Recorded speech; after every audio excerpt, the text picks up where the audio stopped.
There's a multi-trillion-dollar tug-of-war being waged in healthcare today. On the one end, we have acute care, the pharmaceuticals, and to a certain extent the FDA, that profit from sick people. On the other side of the rope, we have insurance carriers, health maintenance organizations, accountable care organizations that profit from people staying well or denying treatment. We're in the middle. So we've designed a program with evidence-based modalities, proven programs, FDA-recognized devices, many of them patented, that can be dosed outside of the third-party pay arena and by technicians, not doctorate-level individuals. And the key here is we have outcome-based modalities and programs primarily geared toward aging individuals that can be entrepreneurial and scale quickly. And the key from a business model perspective is we have the certifications for technicians to dose these programs as opposed to doctorate level individuals, so we lower the cost of care remarkably.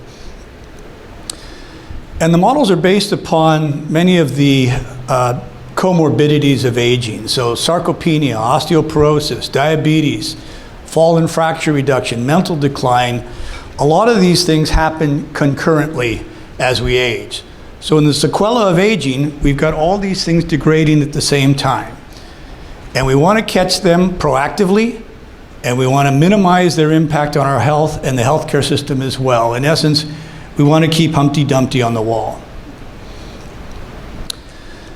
And some of these seem innocuous in and of themselves, but when you combine sarcopenia, loss of muscle mass, balance disorders, bone density loss, it ends up resulting in a catastrophic issue, which is an osteoporotic fracture.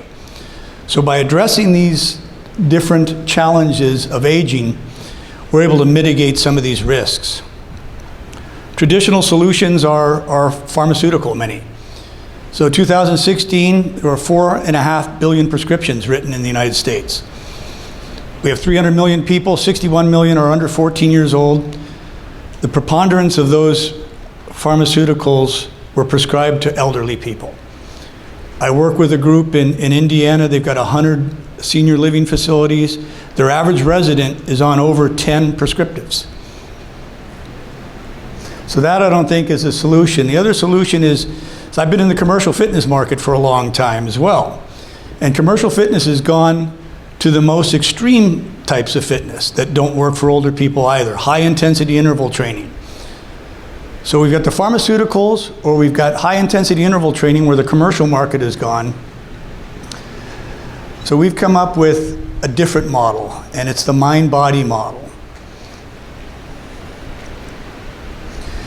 And the menu is, we look at these comorbidities of aging, and we have proven programs to address each one of these issues. One of the main differentiators with this program too, and I've got the modality here in the showroom here, is a new mental acuity measurement device. It's the de novo FDA device, and I'll get into that a little bit later as well. And then we're able to report and objectify patient or client performance. So we've got a software that will amalgamate all their performance from body composition, from bone density, from balance training, from cognitive into a client file. And that gives us a lot of data points as well. Not only does the client get to see that, but we get to see what these interventions are doing, what the efficacy of these are in a large population base. And we're concentrating on a couple areas that are of the most concern for individuals. Dementia, Alzheimer's scares the daylights out of everybody, regardless of your generation. All of us know people who've had dementias, Alzheimer's, loved ones. My dad died of dementia after 38 years on Xanax because he was aspirating his food because his brain couldn't figure out where it was supposed to go. So that's a big fear, and there hasn't been a lot of solutions for the dementias and Alzheimer's challenges. But we do have a new device incorporated in this business model. It's called CogniView. It's the world's first FDA-recognized device that scores acuity in 6 different domains of the brain. So we're able to baseline individuals where they are from an acuity perspective, and then implement some of our non-pharmacological interventions. We've got some very good studies on brain-derived neurotrophic factors being increased through engagement exercise.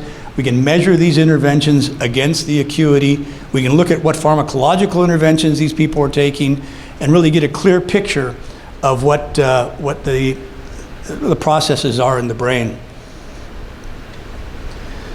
And then who's the market? Well, it's an enormous market because there's a lot of people educating themselves now, and those are the health-aware people that may not have a home in commercial fitness and are capitated out of traditional health care, but would be ripe for this type of business model. There's also the medically motivated people that the doctor says you're going to die unless you do something. And then there's the exercise rejectors as well. And exercise rejectors is, we've known for years and years that you can control some parts of type 2 diabetes with exercise and diet. And some people just won't do that. So I've got 2 very good studies now on osteogenic loading, which is part of this program, that show A1C reduction similar to the drug interventions with 5 minutes of exercise once a week. And it's a function of myofibril hypertrophy and myofibrils being insulin receptors. But if we can't get somebody to exercise once a week for 5 minutes, we're going to have difficulty doing anything. So a very big market that's underserved. And we've developed a couple of models, a 2,000 square foot standalone and a 500 square foot box in a box. And the box in a box we're looking at for YMCAs, pharmacies, entrepreneurial physical therapists, anybody who has contact points within that demographic, which is large. We've developed business plans, break-even analyses, fairly low cost of entry, order of magnitude about $150,000 worth of equipment to start. We see an average revenue of about $200 per individual involved in the program, depends on what they have on the menu. So it should be able to scale quickly and get in the black fairly quickly as well. We've got a facility that we're upgrading. Right now we're writing the software to amalgamate all these different modalities in North San Diego County. We're also looking at opening one in Scottsdale, Arizona. And really what we're looking for is partners to scale this model. We've got a couple people who are looking at area developments that we're working with. We're probably not going to go into the franchise model, probably go into more of a serial LLC where people can be a little more innovative as well. And that's why we're here. Any questions? I must have done a good job. Thanks so much.